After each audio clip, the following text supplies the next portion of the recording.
උයන්න කම්මැලි දවසක මං හදාගත්තු ලේසි කෑම එකක් මේක.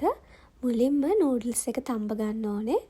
මං නූඩල්ස් පැකට් එකක් අරගත්තේ වැහෙන ප්‍රමාණයට උණු වතුර දාලා මං පිඟානකින් වහලා තියාගන්නවා.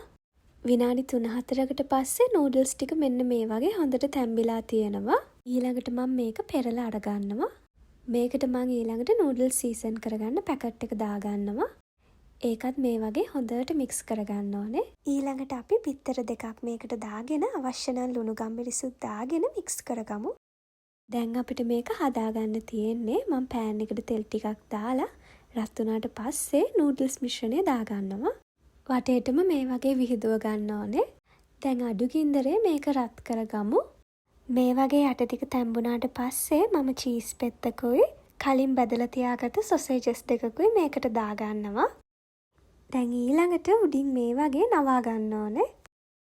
ඉතින් මේ විදිහට තමයි හදාගන්නේ මාරුම ලේසි.